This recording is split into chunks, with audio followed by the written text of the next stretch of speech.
அனைவருக்கும் வணக்கம். இனிபோல் பிச்சைகளை பெற்றிருக்கும் பெற்றோர்களுக்கும் இந்த நேரத்தில் வணக்கம். நாளை தலைமுறை என்ன ஆகும் என்று இந்த மக்கள் சிந்திக்க வேண்டும். நாம் தமிழர் கட்சி ஏன் இந்த நாட்டிற்கு தேவை என்று சிந்திக்க வேண்டும். திமுகவும் அதிமுகவும் மாறி மாறி ஆண்ட வரைக்கும் நமக்கு என்ன கிடைத்தது என்று யோசிக்க வேண்டும். இந்த பிள்ளைகள் நாளை வந்தால் நமக்கு நல்லதா தீயதா என்று யோசித்து எங்களுக்கு ஒரு முறை வாய்ப்பளிக்க வேண்டும்.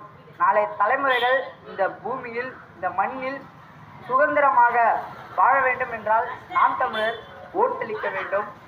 இந்த நாளை தலைமுறைகளுக்கு போதைப் பொருளும் கஞ்சாவும் கையில் சிக்கக்கூடாது என்றால் தமிழ்நாட்டில் நாம் தமிழர் இருக்க வேண்டும்.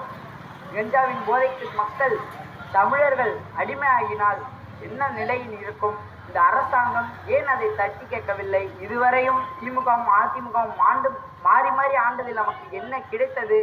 இந்த பிள்ளைகளின் கல்வி எவ்வாறாக உள்ளது? தனியார் பள்ளிக்கூடத்தை விட அரசாங்க பள்ளிக்கூட அந்த அளவுக்கு கீழ்த்தரமாக உள்ளதா? இதை ஏன் இந்த அரசாங்கம் எடுத்து நடத்தவில்லை?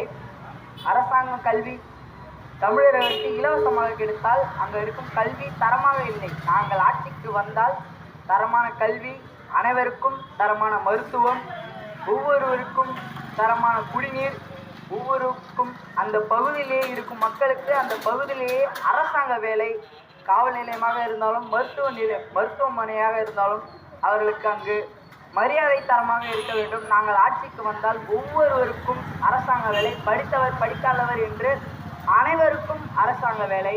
இந்த நிலை இருக்க வேண்டும் என்றால் நீங்கள் நாம் தமிழர் கட்சிக்கு வாக்களிக்க வேண்டும். நீங்கள் எந்த ஒரு காலகட்டத்தில் இருந்தாலும், அதிமுகவாக இருந்தாலும் திமுகவாக இருந்தாலும் எங்களுக்கு கண்டிப்பாக நீங்கள் வாய்ப்பளிக்க வேண்டும். நாங்கள் இல்லை என்றால் தமிழ்நாட்டில் மலைகள் இன்று இருக்காது, கல்குவாரிகளாக மாற்றிக்கொண்டிருக்கிறார்கள்.